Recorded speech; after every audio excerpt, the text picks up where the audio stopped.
welcome to another episode of Our Mothers Have Tourette podcast. One of our mothers that we found out this week used to throw water balloons out of a 2-story window at unsuspecting strangers in the valley below. I'm one of your hosts, Josh. I'm Andrew. I guess we're starting, Nathan. And I'm Josh. That's what the countdown's for, boys. How was our week? My week was all right. Not too well. Yeah, it's been all right. How about you guys? Oh, it's been good. We've had big old snowstorm here in Tennessee. Been a few years since we had something of this caliber, and I ain't seen snow since I was 4 years old. My wife has been home from school all week, so she's probably gonna have to have some makeup days because they only get like 8, I think, here, and now they've used it all. So she's probably not. Oh, wow. No, she is off Monday too, so she gets a nice little extra vacation. Snow? I don't know. Seriously? Yeah. Man, you guys got issues out there. Tell me about it. The thing is, their county has a single school in it that's like in the mountains and gets snow a lot worse. And simply just the way it works is the county, all the schools in the county have to follow the same, like if one of them is out, all of them are. So even if it's not as bad around here, if that school is, all of them are off. It's pretty funny. I wonder if it has to do with something with the buses. It might. Probably. It could, yeah, because, you know, those big old things aren't probably very good on black ice, so, yeah. Most likely. Okay. How about you, Josh? I mean, well, I'm glad that they called off your school. Yeah, I'm just been spending a lot of time at home with her, and we've watched a lot of Doctor Who, and where we started This Is Us, so that's happening. But it's been a very chill week. So, question. Mm-hmm. Since she doesn't have school tomorrow, does that mean you're staying up and playing video games? That is possible. But we can talk about that after the episode. All right, so Friday we had a snowstorm. And Pennsylvania Turnpike had 45-mile-an-hour restrictions on the turnpike. If I did my run, which is 520 miles, it would have taken me 12 hours of drive time. And as a truck driver, you're only allowed 11. And plus, our roads weren't the greatest around here either. And so I called off.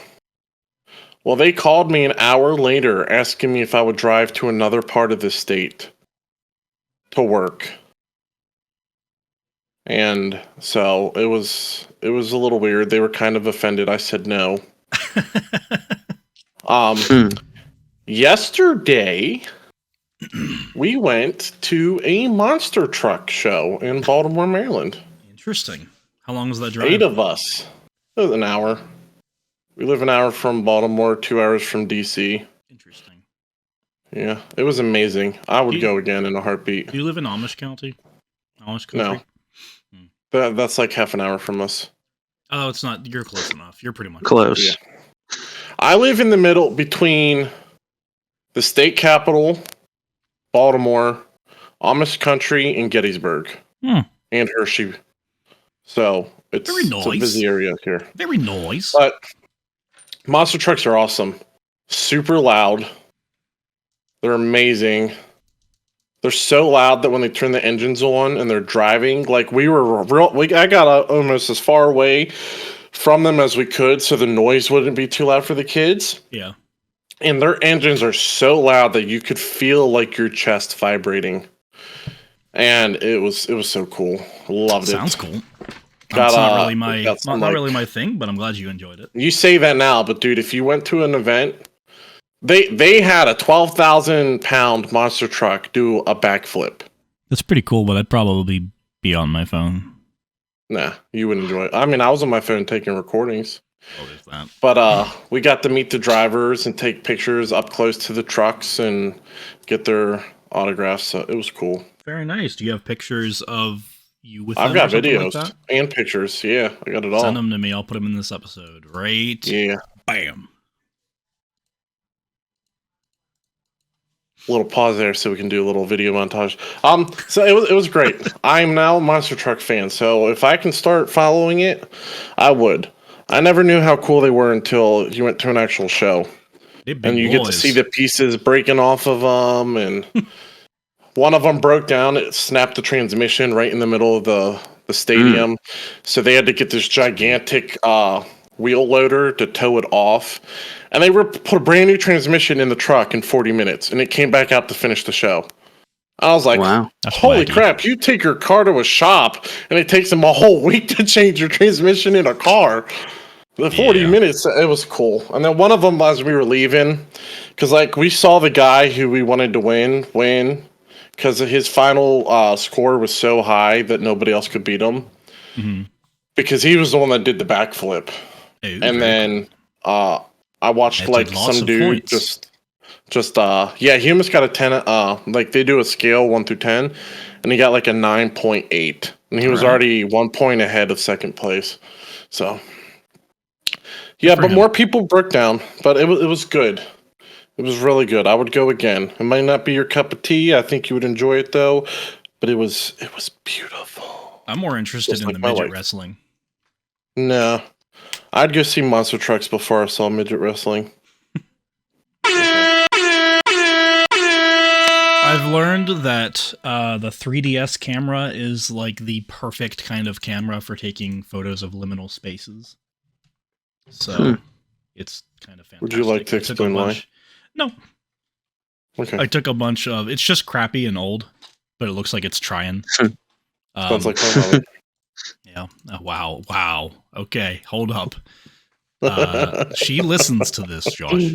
Sometimes, she wanted to start an argument about how, well, you just don't send me the episodes anymore. It's not that hard to find. And I sent well, listen, you're talking to a 62-year-old who I had to teach how to unplug and plug her Amazon Fire Stick back into the TV for it to work, and where to find the source button on it. So YouTube is hard. Yeah. So it's she started an argument like, well, you just don't send them to me anymore. And then I sent it to her, and I'm like, did you watch it? I sent it to you last week. No, I haven't seen it yet. I was like, oh, okay. Well, maybe one day. What are you doing? Oh, it's just my new camera angle. Yes, we voted on this while we were waiting for you. Yeah. Cool. Not like we were waiting long. I just popped in a few minutes early and we talked about it. So I think it's artistic in a way. It is. Like you're missing half your body. Abstract. Yeah. Like my mom's abstract. Hey, whoa. Hold up. All right, my boy. Let's get into these gaming news. All right, gaming so blues. We are doing gaming news, ladies and gentlemen. Because it's blue. Gaming news because it's blue. I don't get it, but let's just go with it. Porcupines. All right, so we are here with gaming news article 1. Dang it, why is this? Let's put it over here. That's better. That's better. Oh yeah. There we go. Oh yeah. So much better. Sweet. Say my name. Okay, so article 1 here.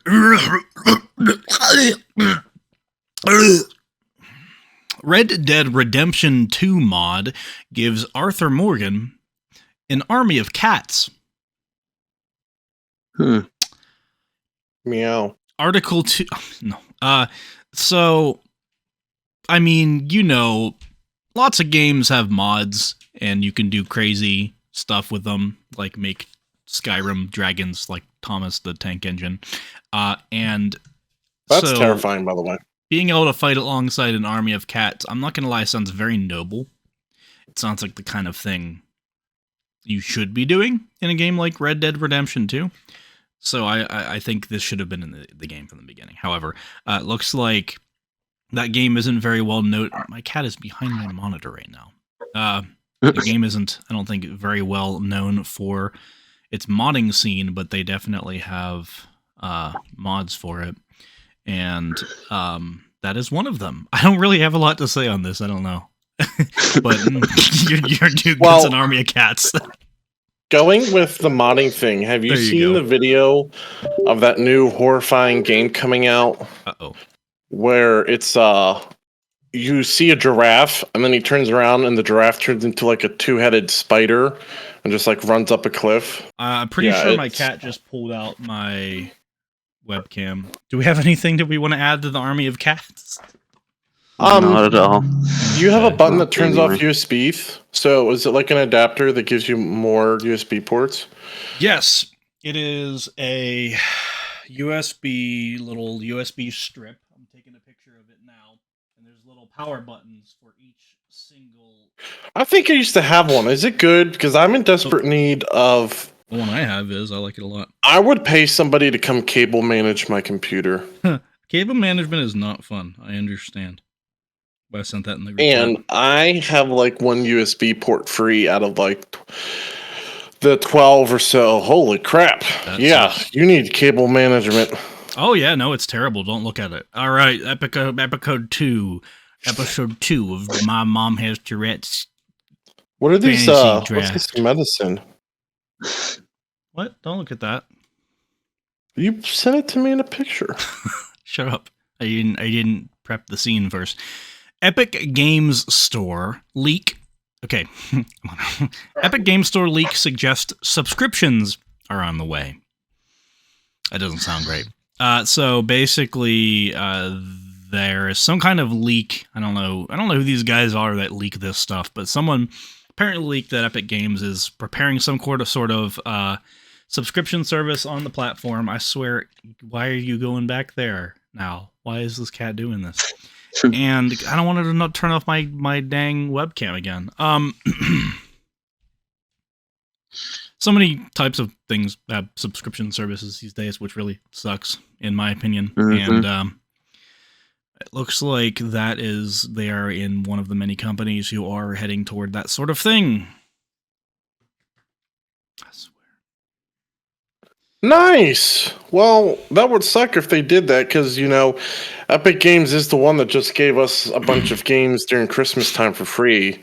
So do you think the subscription service that they're pondering maybe coming out with is to make up for all this free stuff they gave out for Christmas? Like, we made a mistake giving out free stuff, so we're going to make things worse. I have no idea. The leak doesn't apparently have a lot of information, but it's obviously a way for them to make more money, so there's that. But yeah, everything is becoming the cable of everything now. Like, for years, the streaming services have just slowly become more and more like the original cable. I still find them much more convenient, but even then, it's pretty much you're paying for a whole bunch of different subscriptions to all these different places that have all these different services: Disney, Hulu, Netflix, Prime, HBO, Apple TV. I could go on, and it's a lot. It was great when it started, and it's slowly just gone downhill. So that's kind of happening with gaming services now, like platforms like Epic Games. I don't know if that's what you're not going to be able to play games unless you own on them, or you get free games but you pay a subscription like Game Pass. I have no clue. I would guess it would be more like that. Gaming News Article 3. So Palworld, which I'm sure you've heard about. If not, look it up. Is already one of the most popular Steam games of all time. It has apparently become like the sixth one to hit a certain number. I don't remember what that number was, but it's pretty much like hardcore Minecraft. What? It's like hardcore Pokemon. Very Pokemon kind of designs of the monsters in the game, but you can also kill them and cook them and eat them, and your Pokemon, your pals can have guns. So you can also kill and cook humans in that game too. We found out yesterday. I think I'm the only one in the world who is hearing this, and it doesn't sound that interesting to me. I much It prefer doesn't. You're I've not, got friends style playing of it, and they've Pokemon. been playing Yeah. it for like the last 3 days, and I'm like, I don't To me, it just know what you looks see like. in it. Yeah, I- to me, it looks like it's another rendition of Ark with like a Pokemon / Fortnite A lot of overskin people on it. have been saying that it's pretty much like And the exact same game or something. Yeah, I do not like Ark, and I Never No, I really don't don't either. think I'd like that either. You've never played Ark? I swear you're lying, because your dad's a big Ark person. Anyway, Nathan. yeah, no, I don't think he's ever played Ark. Yeah, your dad invited Joel and I to an Ark server. For real? Yeah. All right, well, I don't live there anymore, so I guess he just doesn't tell me things. I saw Luna, a TikTok. get out from behind my... Get out. Go. I saw a TikTok, and this guy stuffed what looked like a penguin Pokemon into a bazooka. And then when he shot it, everything exploded like a bazooka. I don't like that. I don't know how the game works. Yeah, that's wild. I don't know. I mean, lots of people really liking it. Good for them. Looks like so far that has peaked at 855,706 concurrent players. And Say that word again? Concurrent players. That's And- a sexy word. Oh, thank you. So there's Baldur's Gate 3, Hogwarts Legacy, New World, Elden Ring, Cyberpunk 2077, Dota 2, Lost Ark, Counter-Strike 2, and PUBG are the only games ahead of it. And I guess it's within striking distance of Baldur's Gate 3 and Hogwarts. So it's pretty much, it's one of the biggest games out there right now, currently. Nice. I cannot believe that there are 3.2 million concurrent PUBG players. I can't believe it's still that big. What Sorry, is that's Dota like a- 2? Because for some reason it's downloaded on my computer. I Or in think my it's, Steam library. Isn't that like a MOBA? I don't know. believe I don't know so, a lot yeah. about it. I don't It's either. so weird. I don't even know why I have it. Well, anyway, that was gaming news. Palworld's big. At face value, it doesn't look that great, but I've heard lots of people really like it. But then it's just like Ark, so if you like Ark, then I guess you'll know if you like that. But maybe Nathan, you'll do you like see the that. picture of my kitty? No, I'm doing a podcast. So last week we had talked about, we played maybe about half, maybe a little bit less than half the game, and we finished Firewatch this week. So, last that happened pretty much, which was at the end of day 3. You found a note left at the site blaming Henry for wrecking the girls' camp and stealing their belongings. And you go back and you find an old backpack and a disposable camera that had belonged to a boy named Brian, who Delilah explains was a lookout with his father, Ned, back in the day. And he wasn't technically supposed to be here. She could have reported him and did not because he really enjoyed it and she got close to him, that sort of thing. And so I guess Brian and Ned left abruptly one day, never returned, and Delilah never really heard anything from them. So those teenage girls that we talked about last week, they were reported missing, and Delilah was fearing an inquiry and falsified their reports to say that neither she nor Henry encountered the girls. And by the lake the next day, Henry discovers a radio and a clipboard with notes, including transcripts of his conversation with Delilah. Pretty Awkward. weird. And then he's immediately knocked unconscious by an unseen assailant. Dude, I jumped. I bet. I was not expecting something like that in this game. The rest of the game, I was like, someone's going to hit me. Someone's going to do something here. It was very sudden. He wakes to find the clipboard and radio gone, and in a meadow referred to on the clipboard letterhead, he finds a fenced-off government research area. He breaks in and discovers surveillance equipment and typewritten reports detailing his and Delilah's conversation and private lives. So someone has been listening into their conversation so far all this time. This is much more than 3 days now. Like, there's a bunch of time skips so far. This is like, I think near the end. The last time we played, it went day 1, day 2, day 3. And then it goes And to like then 30 Day something. 9, Yeah. day 30 something, day 30 something, day 60 something, and then it was like day 76, 77, 78, and 79. Yeah, they're like near the end of their time here. But also in that place, he discovers a tracking device, which he takes with him. And Henry and Delilah discuss destroying the government camp before leaving, but they decide against it. But as Henry hikes home, someone actually had set fire to the camp behind him. He It uses the didn't tracking matter. device. Yeah, right. He uses the tracking device to find a backpack with a key to the cave. So he basically wakes up one day and the tracking device is beeping like it did back at the camp. So he's like, I gotta go find out where it's going, where it's taking me. So he finds some weird backpack out in the woods whenever he tracks his way to it, and then there's an alarm that goes off once he picks up the backpack and he like smashes it. It was pretty abrupt.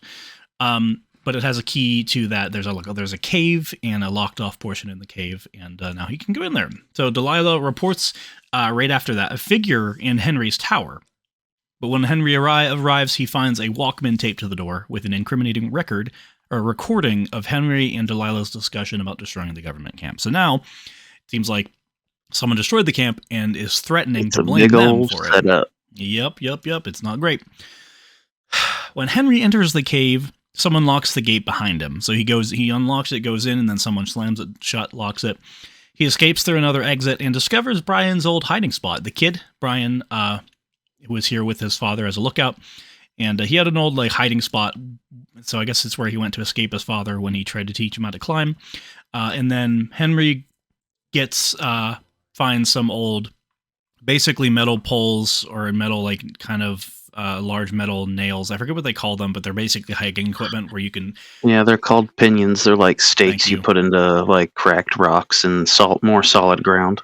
Yeah, and then you basically attach a rope to it, and then you could get up and down via the rope. So there was a very steep section in the cave he could not go down, where if he went down, he was not going to be able to get back up. So he might have probably gotten hurt. So we found these pinions, went back to the cave, knocked it in this crack in a rock, went down that way.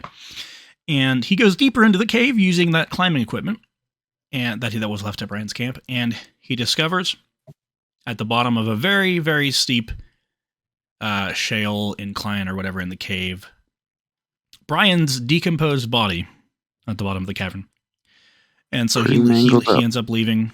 Looks like he had fallen, his rope was beside him, and looks like he had fallen. His rope had broken or something, and it's pretty sad.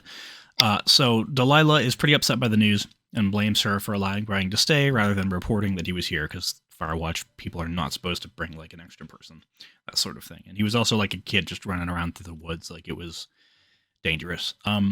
Obviously so.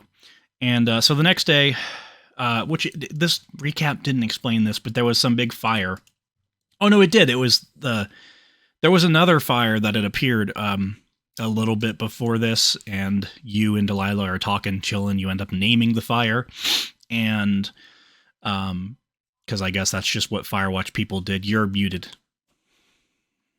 I called mine the Flapjack Fire. It's pretty great. Wait, seriously? That's what yours ended up being called? Mine was the June Fire. So was mine. Because I joked and said it should be named after her, and she was like, haha, you're sweet. Nope. But we could name it my middle name, which is June. And you were like, haha, but it's July. And yeah. So it was called the June Fire. And so basically that fire has been raging. There's nothing they can do about it. They'd called it in. They were taking, fire people came to take care of it. But the fire at the government camp, which you didn't cause, but they wanted to try and pin on you, has grown out of control, and an evacuation order was given for all the lookouts.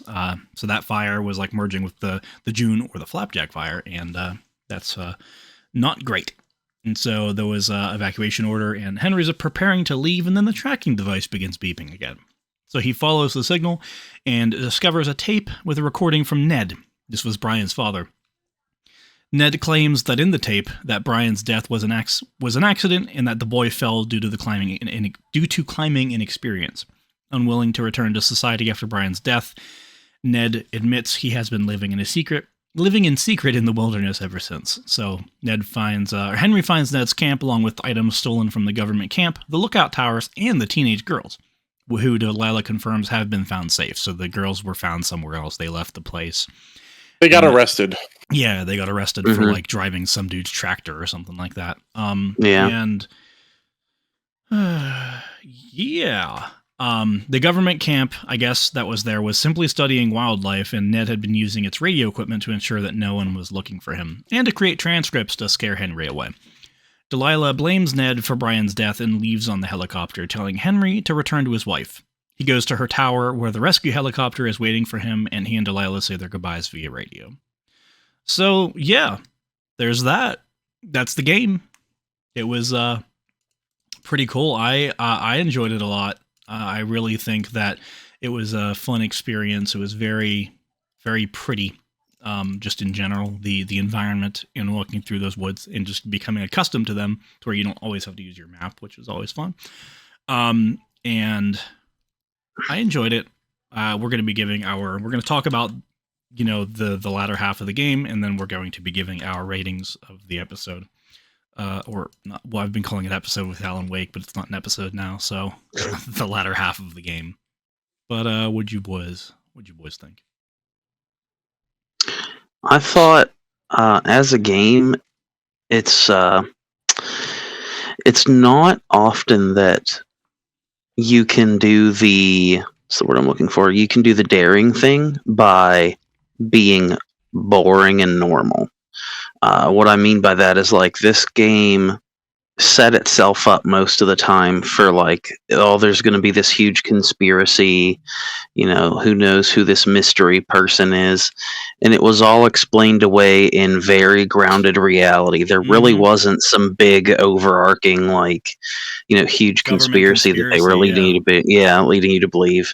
And then, the ending too, depending on what you chose. Like, I tried, in the beginning of the game, I was like, oh, let me make these decisions on what I would make. And at the end, I was like, well, I want to see if, Henry and Delilah will actually, like, try to have a happily ever after, like most games. And she just straight up is like, no. She's like, she's a we terrible gotta drawer. Yeah. I saw that. Great.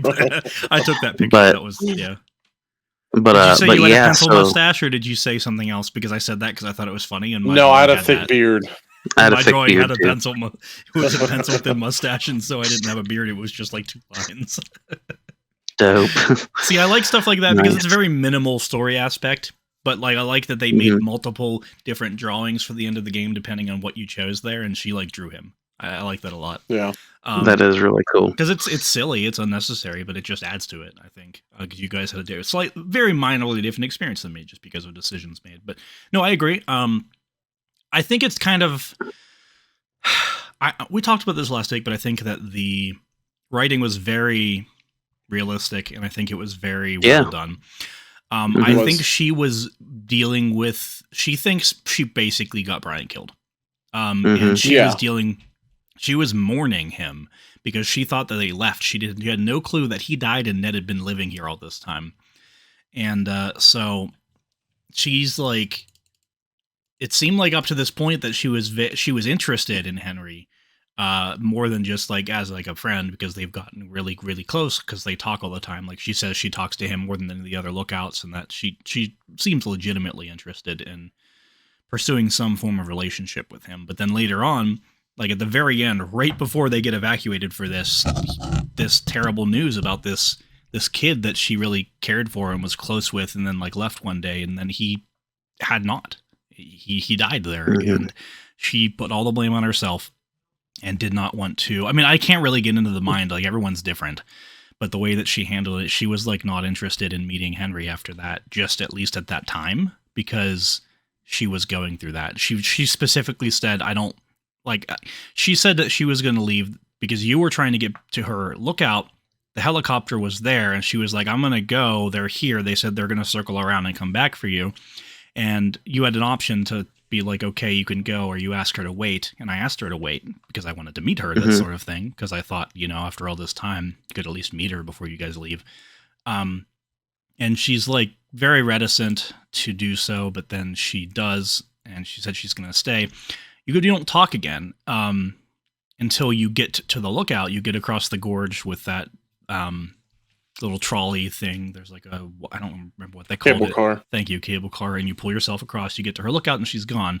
But she has like a headset with like radio equipment left behind.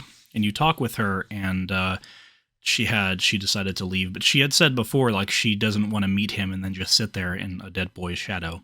Like, she was torn up by it. So whether or not I and my character were very disappointed that she left, but she just wasn't in the mindset to actually meet him now. I don't know. I mean, the whole point of this story is very open-ended. Like, you don't know what happens next. He goes home to his wife. He's probably not going to recognize him, but Like, so, yeah. I've got 2 questions. And so the first one is that conversation that she left the mic on. What was that about? Because they never really got more into that. Can you remind At me the what end- was said during that conversation? It was bits and pieces, but it almost seemed like she was talking about you. But to whom and to why? It almost seemed like there was something Exactly. she was Like, keeping from you. how could she be talking to somebody else? Why? Like, you don't just leave the walkie-talkie on. You got to hold the button in. So was that on purpose? I think that that was probably just kind of a dumb writing thing, because like, I don't think she wanted you to hear that. And then obviously I didn't confront her. I don't think Andrew did. You did. And she like got really cold and like said, yeah, I gotta go. Yeah, and, she like, turned would the talk to radio you. off for a while. Okay, you seriously need to go. She's just walking through all my cables back and forth, and I don't know why she's doing that. I'll cut this. I'll put myself in the jar, but I'm so annoyed by her right now. I got like 2 jars today. I hadn't had anything up to this point. The second question is, when I finished the game, I believed that he didn't kill his son. Or when I finished the game, I believed he didn't kill him. But looking back, I don't know. I kind of feel like he might have. It Like- seemed very real. Like, yeah, sure, he fell. Like, he was climbing and he fell. Like, why not? Like, I didn't have any reason to doubt it. But why did he steal all of that radio equipment to make sure that people weren't talking about him? But Weird. he didn't clean up. Yeah. He didn't clean up that one camping site where you find the climbing tools and all the other stuff. He didn't clean that up at all, which he could have. And then the other part where you find more of their stuff. Yeah. He just left a lot of their stuff laying around. Like, if you wanted to be completely gone and nobody looking anywhere. Oh, the backpack. The backpack that was hanging off by the ropes when you're walking and you just find it, like, when you never went and like, why didn't you take the grabbed backpack down? If he's been living there years, he's scoped every section of that place. 3 years. Like, He's been there 3 years. yeah. I mean, it was very odd. It almost feels like he was... Like, he was... I don't know, because I don't want to think that he killed his son. Like, why? Why would I think it's exactly that he kind of went through what every parent would go through when they have to bury a child. Like, I can, from personal experience, from people that I can tell you, like, he didn't want anything to do with like anything that remained of his sons, including his body, unfortunately. But like that scene where you find all of his son's stuff, that is almost a 1-for-1 recreation of what parent trauma feels like and is told by whenever someone loses a child. Like, they don't want to go in the room, they don't want to go touch anything, they want to leave everything exactly the way it is. 100%. So like, that makes sense. Leaving the body there, I think, one, he was probably just so taken aback, because you got to remember, this is a guy who, while he was a crappy dad, he was trying to get his son to do the things that he liked. Yeah. So I think he felt partial responsibility regardless of whether it was his fault or not. And I think he just probably blames himself and saying, well, if only I would have either not pushed him to do it, or if I would have, set the pin so that he would be safe, or if I'd have shown him how to do it better, taken more time. So, and seeing that and seeing your son's dead body at the bottom of a ravine, that's another reality you don't want to confront. And the guy is obviously into escapism, because rather than doing that or taking care of all this other stuff and leaving stuff behind, he just went and secluded himself. He knew the area. Yeah. Who's going to think that someone's going to, go find in this closed off part of a rock cave that's dangerous, you shouldn't be in anyways? Who's going to go search for anybody there when no one knows that most of these places even exist in this park? So I think he just kind of did exactly what he wanted to, what is story-wise what he's always done, which was kind of like run away from whatever problem he had and do his own thing, which is what made him a crappy dad in the first place. No, I agree with you. I really didn't think that he killed him or see any reason as to why he would have. I think that's very astute. observation as to why he would have reacted the way he did. Because if he did kill him, then obviously he would not want to be questioned and go somewhere and like have to deal with that. But I just don't think I don't personally think that is what happened. What were you saying about it, Josh? I wasn't nothing. I just love the roller coaster of the changing story. Yeah. Mm-hmm. Well, I really, You know. I was staying with like what Andrew said before, I really like how they had very human reactions to this whole thing. Like, what's happening? Is the government spying on us? Is the government like trying to figure out what we're doing? And then in the end, it was very mundane. It was some dude whose kid died there. He's been living there, doesn't want to be found out, and like he's trying to make sure that. Yeah, it's. It started off as the college girls trying to get you in trouble with the police, and then all of a sudden you run into like some creepy figure, and then it goes from that to now the college girls are presumed murdered. Yeah, and now you're like, oh, there's a dude running through the woods, and then you find out like, oh, you've been listening to with this thousands of dollars in equipment, and there's this site that's protected, and you got to break into it, and it's like this governmental camp with doctors and stuff, and like someone owns this and the government owns the rest, and all that, and then the end story is like this father's son died and doesn't want to confront it in any form, and like all those 4 or 5 different paths that you thought this story was going to go down, it just turns and it finishes with this. And I'm not disappointed with it. It was just, I loved how like, it wasn't even big changes. It was like, all right, you find the girls. Okay, next thing, someone breaks into your house and cuts the power. Okay, well, it could easily be blamed as the girls. And then it goes from, okay, well, now the girls are going to tell the police. Okay, well, now the girls are missing. Okay, now you're focused on the stranger. Okay, now the stranger hit you. Misdirection. Okay. Well, yeah, but it's always like, it's not like a complete change in the story. They're like using the last aspect of the last big thing that happened to help slowly turn the story to what it ended at. Yeah, indeed. Yeah, and I think you kind of start off, you don't really know exactly what's going to happen, where the story is going to go. But it kind of starts off almost like, just kind of like a walking sim adventure type game through the woods or whatever. Like you don't really know what it's going to become, and then it becomes this mystery. I feel like starting with that time where she like leaves the radio on and you hear something you're not supposed to, but then that never really fruitions. And I don't know if we missed something, but that never really turns into anything. But then there's like the whole thing with the girls getting attacked or whatever, and then you don't know what happened to them, and then everything that with Ned that you don't realize is Ned, but you think is the government. It all leads up into like you think this huge mystery, or and some serial killer in the woods. Yeah, you don't know, and then it ends as just like this tragedy, and the latter like 20% to 30% of the game is just melancholy, like the whole time. Like it's just sad. Like when you find out about the kid, it finished how it started. Yeah.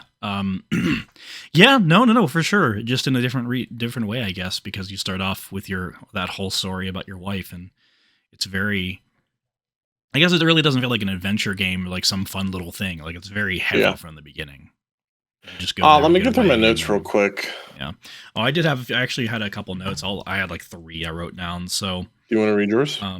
Real fast, yeah. I mean, basically, I just said, like, when the game... Well, I said the game loads up pretty quickly, because it was just an observation. Like, you basically start it, and it's like, continue, 3 seconds later, you're in the game. At least for my computer, I don't know if it's different on PlayStation or something. But day 3, when you start day 3, like, right at the start, there were 2 hats on the ground. I think one of them is from one of the supply caches, because there was a hat in it, so I picked it up and put it on. So I picked up one of the hats, and I put it on. And then I picked up the other hat and I put it on, and the first one didn't fall to the ground. So I'm fairly convinced throughout the rest of this game I was walking around with 2 hats on my head.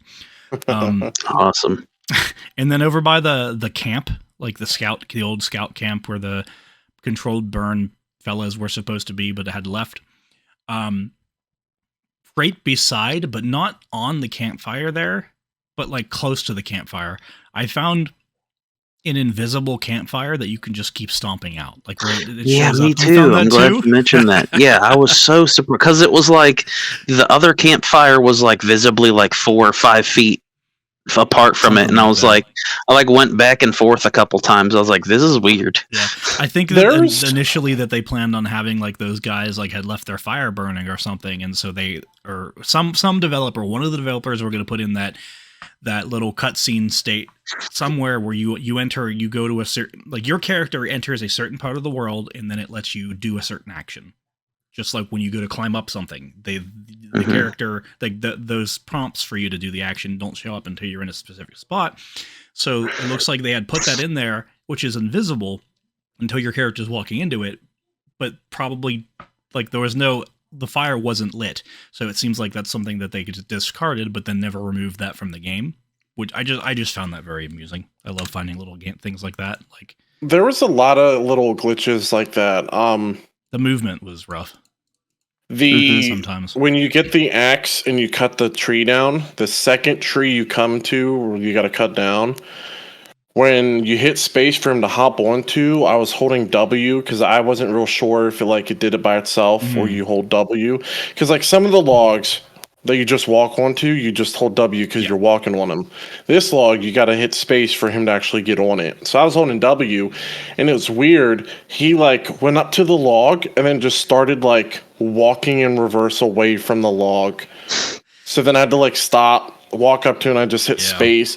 There was times in the cave where like I'd hit space to like climb up on the rock, and then I would like try to go, but like my guy was like stuck in a rock, so like he had to like shake out. And then in the cave another time, like when you come down the rope, right at the bottom when he lets go of the rope, it's like there's 5 feet of like this weird space where it's not actual ground, and you have to like slowly like slide down it before it allows your character to like walk and run. So there's a little stuff like that would pop up. Was that your notes? yeah, no, that's all I had. So you can add whatever you want to. When I had how did Julia call him on the radio that night? And then I was think that trying was to eat. It was like a bad dream. It was because I answered it. Yeah. But I was eating while I was doing that thing, and you have to like respond to her like you do Delilah. And like the timer was getting real slow, and she starts to get mad at you if you don't answer her Julia? quick enough. Julia, yeah. And then in parentheses, I have never mind. He was sleep talking because as soon as you wake up, she's like, "It was an interesting conversation on the Milwaukee last night." Yeah. When you go to the supply drop, and she's like, "Only take yours. Remember, if you take someone else's, they're not going to have anything." Did any of you try to take someone else's? I picked one up to see if I could, but I didn't like actually take it. Because you can pick it up and then you can hit E to like stash it away or whatever, but I only took ours. I don't know if that affects something in the game, but I mean, if they give you the option, you would think. No, right after that. After that, you reported in and you're like, all right, got my supplies. She's like, only yours, right? And yeah. Like, where do you think I am? Cuts off to the next day. Because like as soon as that was over, I was going to be like, all right, can I pick the last one, like another one up? Yeah. And like when you're trying to get to the helicopter at the end of the game, this way goes the helicopter, but this way's the supply drop. I went back to it to see if like the supplies would still be in there, and it was empty. Really? That's funny. I didn't realize I could do that. Or I just didn't think about it. I was like, oh, we're at the end of the game. All right, well. After you get hit in the head, I went the wrong way and had to like figure out where I was, and I had to turn around and walk all the way back to where I was supposed to go. Yeah. Because I went to the wrong path at the lake. Yeah, if I ever Did anyone else? Sorry, you go. I was gonna say, did anyone else find that when you put the map away, the easier it was to find your way around? Because when I would pull out that map to find out where I'm at, I'd do it like every 5 minutes, and I swear I'd get lost. But the moment I just said, "Screw the map, I'll figure it out," I actually just found out where to go. No, you use the map and the compass in tandem, which the compass can be pulled out separately with N, but the map and the compass come out with M, so you see the map and the compass. Because like north on the map is north in the game, so as long as you're like Yeah. paying attention to which direction you're going, it wasn't too bad. But I get you though. Like I remember a few times I got myself turned around, but anytime I was not entirely certain I knew where I was going, I just pulled the map out and reoriented. I found it really helpful. But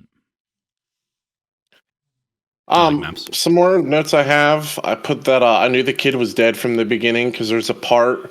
So when you go to the backpack and the backpack was there, and it's like, oh, this was the kid's. Yeah. I was like, I was like, the kid's dead. There's no reason the backpack should just be hanging. It was hanging where it was. So I thought it was weird.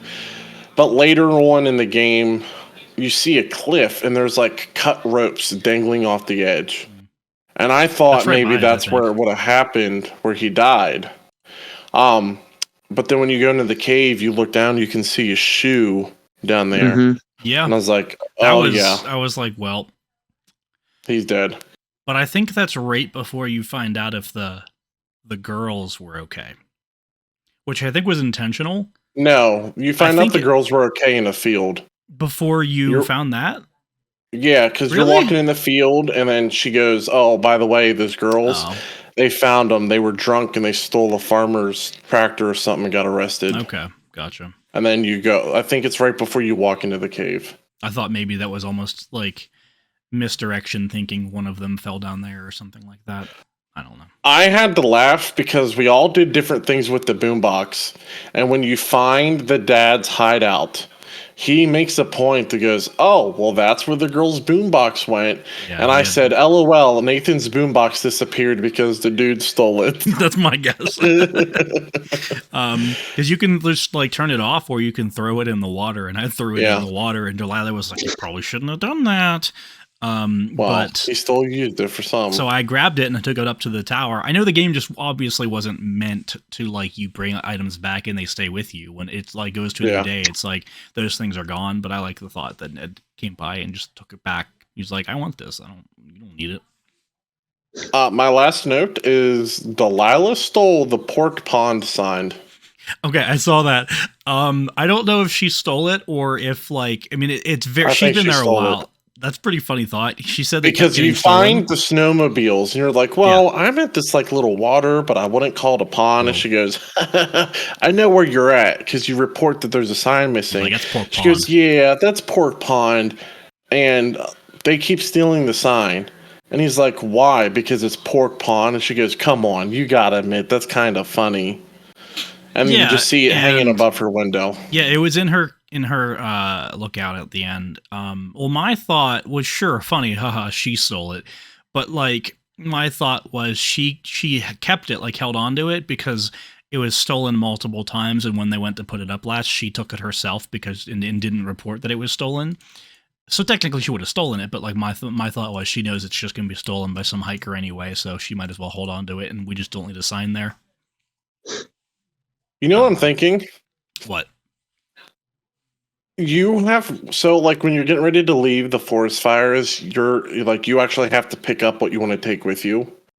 Mhm. You realize all of the notes that he typed up about the missing girls, the dead body, and all that, he still left in there for the next Firewatch person to come to.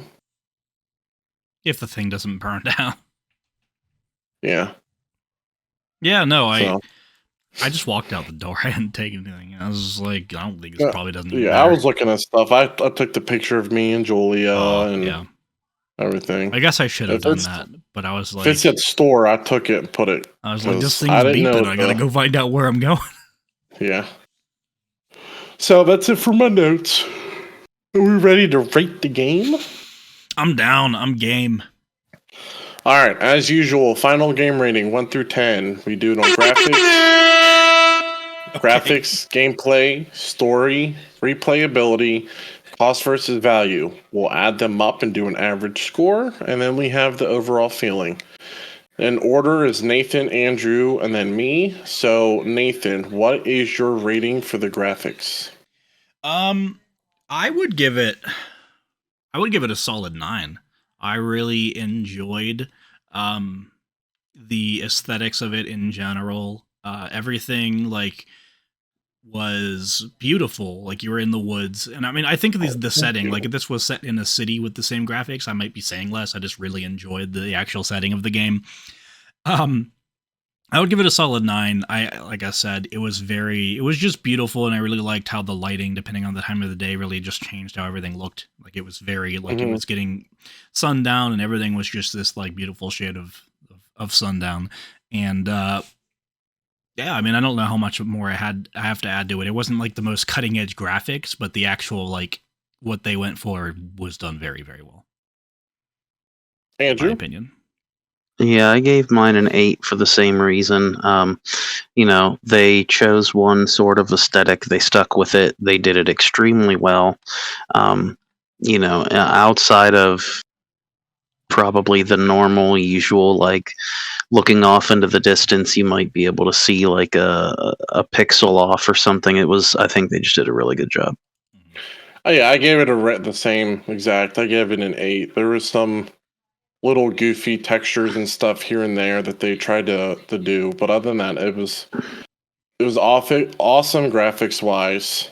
For the woods, like you felt like you were actually hiking, and the stones and like the sounds, like the dust falling off the rocks when you're walking, the sunset and everything. It was really good. So I gave it an 8. Nathan, what is your gameplay rating? Remember, it's mechanics and stuff, so... Yeah. I mean, the actual gameplay itself is nothing special or gripping. And the fact that this is more of a short game meant to be played over the course of a few hours. They had not ironed out all the bugs with movement. I noticed multiple times my character was like stuck randomly because I like walked beside a rock, and then it was like I couldn't move out of it, and I had to there was one part in the cave. Well, I couldn't move forward at all. To get like farther, I had to actually turn to the side and walk sideways like a crab because my W key wasn't working. I was like, oh, did my keyboard break? I pulled up a new tab in Chrome. I hit W over and over again. There was no issue. So the game just has it has some movement issues, which really brought down like its score for the gameplay itself, just because this is really a game telling a story with minimal. I mean, you're moving the characters, not really much in the way of actual cutscenes. Like you're pretty much playing the whole time. There's not a lot of mechanics in this game. It's mostly definitely ASW and spacebar. Yeah, and I mean, there were you hit F for flashlight, C for camera, M for map, N for compass, Shift for walkie. Like there were a whole bunch of different keys, but they were all very simple and just toggles and. I don't know. I mean, it was pretty average. I think gameplay itself would be like a 5. Yeah, okay. Yeah, that's what I gave mine. I gave it a 5. They went for average. They got average. They didn't try to do anything stellar. They kind of struggled with movement here and there, but yeah, I gave it a 5. Speaking of, I'm glad you mentioned that because I completely forgot about it. I was slightly disappointed at the end that they didn't do anything with the pictures and the camera that you took. I had a feeling because they were. Really? The credits. I didn't remember seeing them anywhere. Credits scrolling showed your pictures. I skipped those. That makes sense. No, I skipped not it for me. Right after I saw the first few pictures. But I had pictures in my end credits, but I didn't take any pictures except for the first one it makes you take. If you don't take any, it probably just shows you random scenery shots of the game. Probably. Mm-hmm. Which are probably it was pictures of me, I pictures of stuff in the cabin, stuff like that. Yeah. That's cool. Yeah, so I didn't take any. I didn't even think about it. It also lets you take like the pictures that you took in the extra settings or whatever. You can save them or whatever. So that's kind of cool, I guess. I'm glad that they says get them developed. But yeah, I gave it a gameplay rating of 5 too. Some of the climbing down the rocks, climbing up the rocks, the rappelling, it wasn't ironed out. There was some issues with it, but for how basic it was, it shouldn't go lower than a 5, or a 5 across the board for gameplay. Because that's also the thing. Like, it really wasn't a game that needed a lot of crazy convoluted gameplay. But I think not like you're shooting. I would have probably given it they did what they wanted to with it. They had realistic movement for the little cutscenes where you drop down or pull up or whatever. I think that was done well. I would have probably given it a 7 if the movement wasn't so bad. Yeah, I would have loved to seen a jump ability and a crouch ability, because especially in that cave with their unironed movement, the crouching It would would've have helped helped. in a lot of Yeah. places, and just being able to jump over certain things instead of having to do that like mini cutscene of him climbing over and stuff. I mean, it's more like it's not really a cutscene, but I can't think of a better word for it. So yeah. Yeah. But Nathan, what 5 is your is story solid. rating? Sorry? Story rating. Story.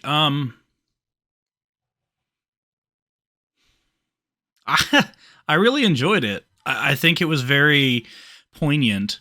Like just from the beginning, the whole story where you kind of follow along his life with his wife, and then her illness and getting worse and worse, and him like getting to the point where he needs to go out and just spend a few months away alone, just in a fire watch job. Like he was like, I just need to get away, and then meeting someone else there, and I feel like in a lot of ways helped him through that time, just having like a very like easy to talk to companionship, but like really still mostly getting to be alone and like away from everything still, but not being completely isolated. I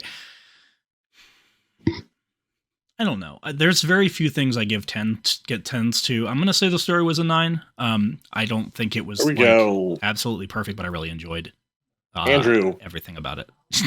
You're rushing this along. So I gave it a 7. I really Okay. did like the story, but it wasn't necessarily the story itself that I kind of harshly judged. It was more of, or let me correct myself. It was the story itself that I kind of harshly judged. I really did think that what they accomplished was really unique in the fact that, to me, now that I've beaten it and I went back and kind of thought about everything, I think it was really well done in the aspect of they hit the nail on the head with, I think the whole game was just 3 or 4 different people's perspective on grieving. Yeah. Because you have the guy who's seemingly losing his wife, but she's not dead, she's just gone mentally, and how to deal with that. And then you have someone who feels directly responsible because they went against protocol and they feel like they could have definitely made a difference. And then you've got Ned, who's like usually this hard-nosed dad who's probably just a jerk, but he still wants the best for his kids. And him feeling directly responsible for pushing his kid outside his limits. There was just a lot of like, this is how people handle loss in different ways. So I thought that was really well done. But like I said before, I was slightly disappointed that the story didn't go a little bit further than it did. But I did, like I said, I appreciated the fact that it grounded itself in reality very well, and a lot of things just won't do that. So yeah, I gave it a 7. No, I think that was. I mean, I think you often have deeper takes on these games than I end up having. You look deeper into them sometimes than I do. You're good at that. I really like how, because that is true. I mean, really, Delilah's is just like at the end of the game that you see. But it really is like 3 different like takes on grieving and 3 different people and their process and everything. And the freshest one is hers at the end. Ned had dealt with it for 3 years, and pretty much you had in a different way. And no, I mean, I agree with you 100%. I think that was I really enjoyed that. I gave mine a 9. I debated giving it 10.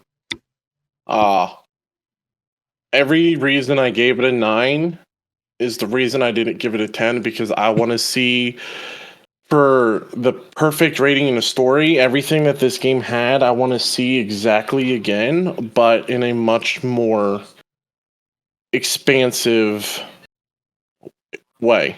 You know what I'm saying? So I love, like Alan Wake, it started off confusing. Then you kind of thought in the middle you might have had it, and then the end, you don't understand.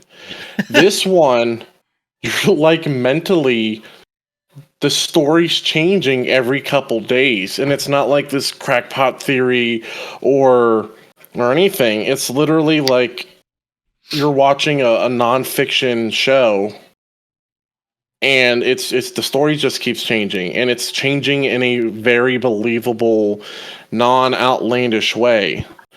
I love that. I love how, I love when they put in like your when you choose to do something, it changes the outcome of certain things. Now, like I said, that's one of the reasons I didn't get a 10 is because your choices weren't too big to the story mode. Like the story didn't really change except for like a little couple details throughout. I would have loved it if like your choices really changed the story throughout. Your choices pretty much change very small aspects of the game, like the picture she draws of you based on how you describe yourself. I love that stuff. I mean, that was cool. I didn't even think about that stuff. And like, but the story itself, really, no matter what choice you make, the end result is the same, which is fine. They had a story they wanted to tell, but it definitely wasn't one of those stories that you could like actually change the outcome and have different endings and stuff. Which, if the game was longer, I don't know if I would have liked the same setting, very like a 10, 18-hour game. But if we get to a game that's like this, which it's a believable and exciting story to follow, your choices change the outcome. And the movement is a little bit better and more ironed. I would 100% be able to give it a 10. I think we're kind of a little bit getting Josh into story-based games. This makes me happy because he really enjoys it. I love story. He just doesn't take the time. Like he has certain things he enjoys. Span. Yeah.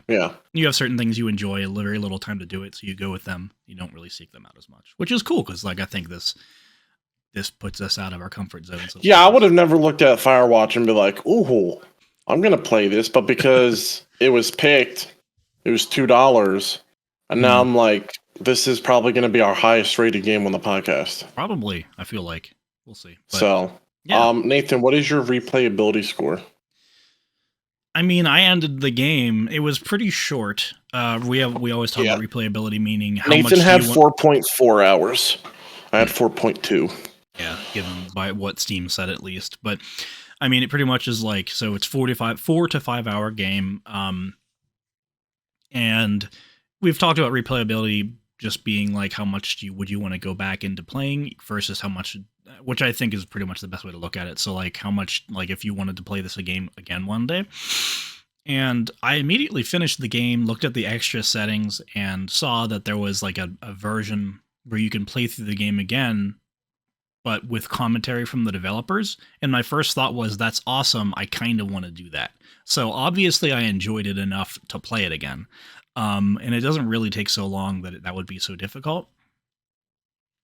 I think replayability is definitely above average because I actually finished the game and I'm like, you know what? This would be cool to play again. So I don't know. I think that's like a 7. Yeah, mine for the same reason. I gave mine a 6. You know, it definitely seems interesting, but there wasn't, maybe if the gameplay were a little bit tighter or more in depth, maybe, but yeah just slightly above average. For sure. That hurts. I'm giving it about a 5. Like everything Nathan just hit, I agree with. Like I saw the commentary and be like, oh, that'd be cool to see like how the game would play with commentary for the people who made it. But at the same time, when I finished, I was like, okay, I want to get into something multiplayer now. Story mode games, probably, unless they have multiple different outcomes and I like the game, you probably wouldn't play them again, right? Won't get replayability scores very high, but multiplayer games that we join, we'll get a higher score for that. That's understandable. I mean, I think my Tarkov was really high for replayability from what I can remember, even though it wasn't really my favorite game, but I just think that there's games like that just make sense. Like they exist to be played over and over again because it's not a long story-based thing. It's I'm going to join and play this game with people, and it's like a short, I don't know. It's just very, very different. So those ratings for depending on the type of game we play are always going to be so different. But Nathan, what is your cost versus value? I mean, if I picked it up at full price, I don't know how much it is at full price. It might be lower, which I feel like I say every time because we always get free or cheap games so far, at least. I don't know. I mean, this was a fantastic little game. I'm very glad I played it. I really enjoyed it. Got it for $2. That's like a. If I had gotten it for free, it would be a 10. I'm gonna say 9. Yeah, cost versus value. It's not very long. I got mine for free, so yeah, about a 9. Pretty great. That is a good way to look at it, because like if you got a game for really cheap that you enjoyed as much as this, and you got more than 5 hours of playtime, you get more value out of it. So that's understandable. Even with $2, I could have said a 10, but yeah. Josh? I'm actually going to have to give it a 10 Interesting. All right.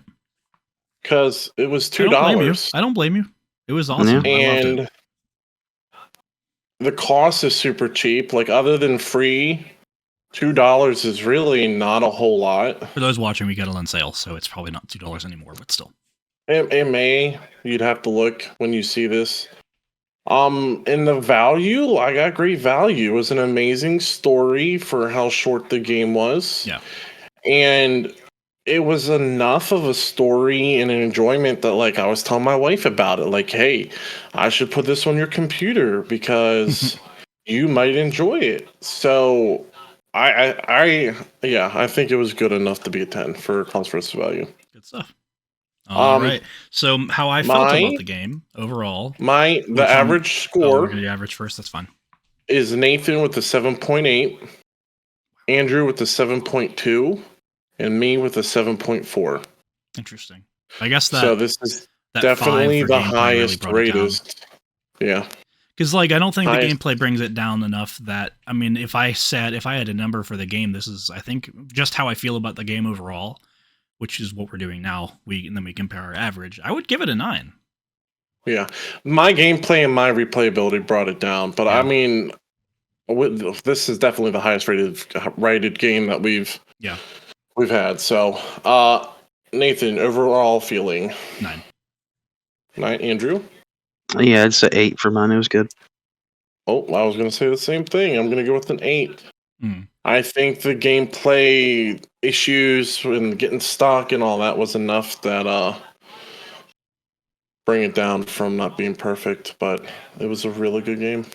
Well, I appreciate you all playing with It was a good together and choice. Good talking about choice. it. Yeah, I'm glad we chose that. And so our plans for next week, we are actually going to be playing a game called Lethal Company, and this is not for the podcast. We're going to do another Let Us Play like we did with Ultimate Chicken Horse, and so we're going to be doing one, but the 3 of us playing Lethal Company. And I'm actually going to talk my brother, his name is Chris, into playing as well, so we might have 4, and that would be pretty cool. So I think this video is going to be going out, and then the week after we'll have that. And then the week after that, we will resume our normal podcast. We don't have a game picked out yet, but we are going to figure that out.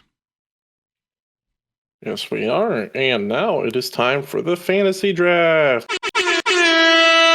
Oh, you both ran that. All right. So fantasy draft time. He's taking my only thing. Kick him off.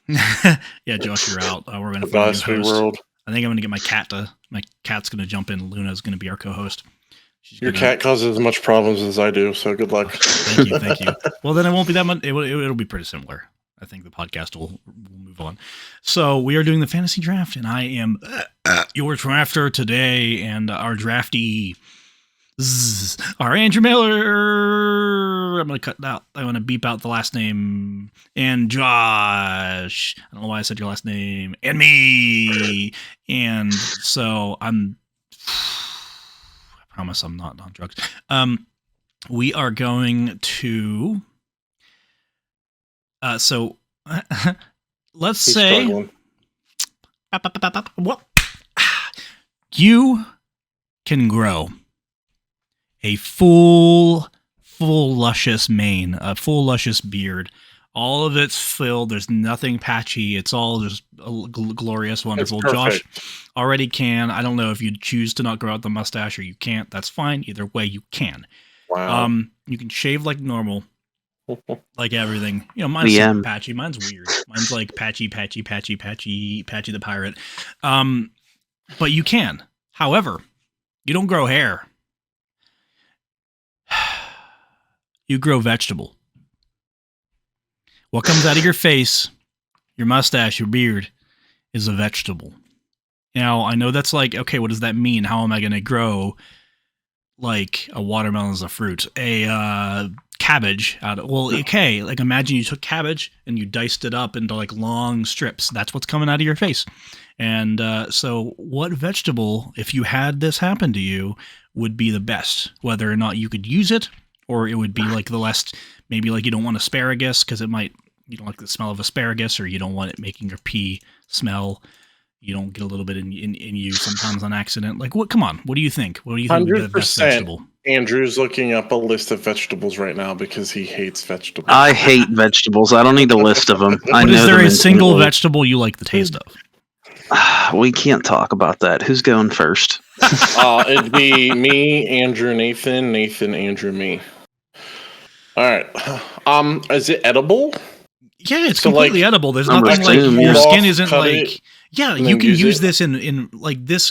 It grows as quickly as hair does, so like it's not. You're not getting like an endless supply of vegetable very quickly. But like maybe once a week, you could like just kind of shave it off in a little bowl and use it in a meal or something. But so Microgreens. Oh, sorry. good. I don't I don't actually even know know. what you What is like. that? Yeah, What?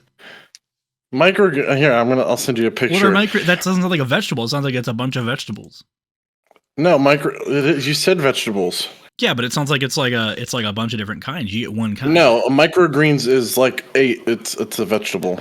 It's called microgreens. Yeah, they grow them in like these little black trays. Here's a picture right now. now I gotta look at this He's microgreens. over here googling it. That was not the one I expected to hear. We can I took this stance on the practicality that if anything looked good growing out of your face, it would be microgreens. The picture's Yeah. in the podcast. Looks like there's a bunch of different ones, but yeah. They have different like flavored microgreens, like, I guess you could call it. But like microgreens as a whole is like a plant system. Like you grow, you just rip them out, and you can like throw them on salads or on wraps and stuff like that. I am Yeah. saying we have to think about it this way. If you pick corn or peas or Brussels sprouts or something like that, like I get that sounds like something that couldn't grow out of your face because they're small round things, but like imagine that they could. Imagine it is that vegetable, but they come out in like long straight things like hair. So it could be any No, vegetable. would it be like kernels of corn? No, or like I'm saying it would be one long. giant kernel of it would, no, corn, it would just or be. is it the entire corn stalk? You're not listening. Corn. You have to separate yourself from reality in this one. The because big it lump is of the knobs. fantasy juice. draft. So Got the corn. Let's say you juice. take corn, and let's say corn. You know, a little kernel of corn. Let's say it was like this long, and then really, really flat on both sides. Oh, look! Now it's just a long corn hair. That's what's coming out of your face. So every hair is just one kernel of corn that's as long as however long it is. Sure, but they wouldn't be called kernels. They'd be called hair. Corn hair. Same thing. For people listening, you're trying to mesh these two worlds together. Andrew, what vegetable you taking home? 1,000,000,000% potatoes, my guy. If I could have a potato beard, that'd be the great. Google it, I dare you. I know a potato's a vegetable. It's the only one I like. Vegetable? You I blew my would mind right now because I think I knew Definitely that. have a potato But beard. potatoes as vegetables sounds wrong. I know that they are, and I had to look it up because my brain was like, it rebelled against that thought because now I'm mad that I can't choose that. Wow. That's why I didn't want to say if there was a vegetable I liked, because I knew potato would be taken off the board so You're fast. blowing my mind right now. Oh my gosh. I'm so glad Josh said microgreens, so you got that. Okay. Well, dog, I'm picking sweet potatoes. Sweet potatoes are better than potatoes. What are you going to do about that? I disagree, but that is sweet my- potatoes is a good as second they choice. say, You can do like a hot solid take today. 3 things with sweet potatoes. And they're Potatoes. delicious. I could have just as pull many them from the uses ground as a and just peanut. break them in half and eat them. Like, I love sweet potatoes. Mm. Yeah, no, absolutely sweet potatoes. But I have to sit here. So, and are think you about growing like large 1-pound potatoes, it. or is it like you didn't listen? You somehow didn't. I listen. feel like because of potatoes the way from it was here? described, it would almost look like you have a beard of French fries. Almost. Your pores are no bigger than normal in this fantasy Oh, I know. draft. No, I'm saying I know. Josh. Oh, It might kind of, but it would look like raw fries, or I guess if you cook it, yeah, like shoestring Like fries bacon or fries. something. like it would just be like a white. You would look old. It'd be like a white beard.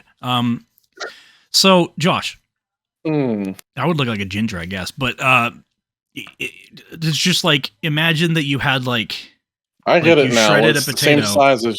I was thinking like I'd grow potatoes, no, like whole chunks. no. How would That that would get be out? interesting. That'd be like birthing That's a why I baby chose every moment of microgreens. every day. You'd be in constant pain. But in your face, no, it can be like I'm saying. It can be anything. So yeah, sweet potatoes. I just have like sweet potato hair coming out. And that's the thing, though. Like, it might hurt a little bit to pluck. Like, I mean, there's a little tiny bit of pain when you pluck a hair, baby, but then you could eat it. All right, what's your second one? My second one, I've been having a little bit of trouble with. I'm not. I hate going second. I think about these things as I'm going. I don't sit through with the whole podcast Your and third. think about like, my third. I don't want to do a third. Peppers are all fruits, huh? No, that was going to be mine. I was going to pick some sort of pepper. I'd think it would fall under a vegetable. I think peppers are fruits. They have like seeds and. Well, time to look it fruit. up now. Yeah, they're fruits. No, wait, what? Wow. Oh, botanically, peppers are fruit, and culinarily, they're vegetables? Excuse me right now? That's wonderful. So, I guess as food, they are vegetables. But they're classified as berries? I'm very confused right now. Yeah, well, this They're is just the technically world speaking. being stupid. Yeah. There's technically speaking, they're like a berry, apparently. They're very wrong. You can pick But- peppers if you want. But kiwi, cucumbers, and tomatoes are technically berries. So, I don't. This is changing everything right now because it is culinarily a vegetable. So I feel like you can pick peppers. That's what I say. You know, if something is not considered like a blueberry is not going to be considered a vegetable in any way. Maybe we're cheating a little bit with this, but you're going to have to pick something else because I want like habaneros growing out of my face. And anytime I make Wow. some food, I just shave some off and I just throw it in the dish and I add He some just spice. said your opinion is so wrong it doesn't count. What? Did I? I'm sorry if so. I love you. Andrew, do you have a thought? Well, what is your Um, second choice? Because did you say stick with pepper? Yeah, I'm doing habaneros. Yeah. All right. Yeah, I'm gonna not go that route. And if you If, don't really uh, like the taste of any other vegetable or something like that, you could just pick something that you think would be less of a Well, I big was- deal to have grown out of your face. I was gonna say like carrots or corn isn't bad, but I also don't want to just pick corn and potatoes. What You have half a about? meal? You know what? Let me look and see if this is considered a vegetable. That's a good question. You're allowed. Does your beard of vegetables smell like the vegetable? Yeah, it's or the does it vegetable. smell- It's gonna Oh, smell like if you put the vegetable up to your nose and sniffed it, but maybe Yeah. it was already cut in. Easy clap. So, first time I'm growing this beard, right? We got little potato sticks growing out. Got to shave them off, and then after another week or two, the next part of my beard that grows in, straight up garlic, bro.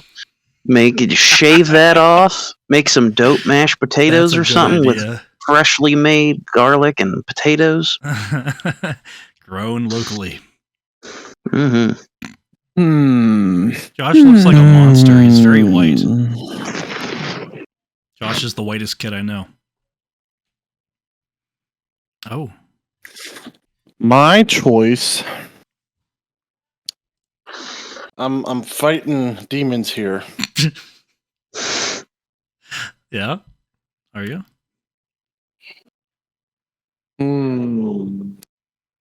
Utility wise, I'm gonna have to come in with sweet onion, Interesting. There you go. Okay. Vidalia onions. That's a good call. Onion would Mhm. also be a That's- good one, but that would smell. Your eyes would have to get used to that. That's what I'm saying. It'd be a rough one, but like you're always using onions when you cook. Yeah. If you could grow a really long beard, well then there you go. You're just like, here's half a cup. Never really have to unless you're using it like every day cooking or something, you don't really have to run to the store, just kind of like Yeah. for onions at Or least. like, oh, we forgot to get onions at the store for this. So cut. Maybe you would need, I don't know. Nice. It would cook differently too. Well, here's the thing, though. Well, no, not if you dice it up, because if you have a bundle of like strands, you just. I wonder how many of these vegetables you could like if I wanted to go and grow like a wild plant that people use like turn into like rope, like hemp or something, then you could like make rope out of it. You could just like cut it all off and tie it. That'd be interesting. There's a lot of applications here. So would my hair like have the onion shell and everything, or is it just like raw onion? Just like raw onion. Oh, okay, yeah. Because like Okay, hair but is so that- thin, it wouldn't have like if it was shell, it would be only like the outer shell. It would just be Yeah. onion. That's what I was asking. Because Yeah. then imagine having to like peel the shell off of every. Would Sounds terrible. suck. All right, Well- everybody. It was a good episode. It was.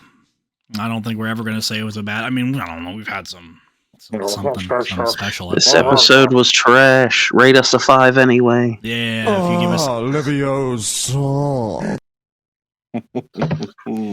Yes, that is the thing. If you have watched this far, we do appreciate you. And if you have watched this far and you are watching on YouTube, feel free to give us a like, a comment. If you've not subscribed yet and you're watching this, what are you doing? Hit subscribe, hit the bell. Good stuff like that. Commenting, just, you can interact with us and we'll respond. I promise eventually. If I don't respond right away, I'll get to you eventually. And if you're watching or listening on podcasting platforms, I do want to say pretty cool of you. Podcasts are awesome. Appreciate you listening.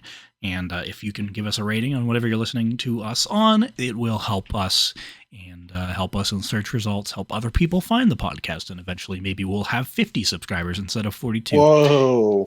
Here's hoping. 42. We got an extra one. Who is it? I don't know. They didn't say. They didn't say, so they didn't get a nugget, remember? So close to getting a nug, man. No, that's what I'm saying. It's sad. It's sad because, I'm still fine with giving, like, we get a new subscriber and they comment, we can still send out the first nuggie, but we can't do that every time. For sure. That's going to be a lot of nuggies. Mm-hmm. Well, it was a good episode. I was Josh. I was Andrew. I've been Nathan. And I just want everybody to know and keep this in mind. You see gum on the street? Leave it there. It's not free candy. Have a good night. This is true. Love you.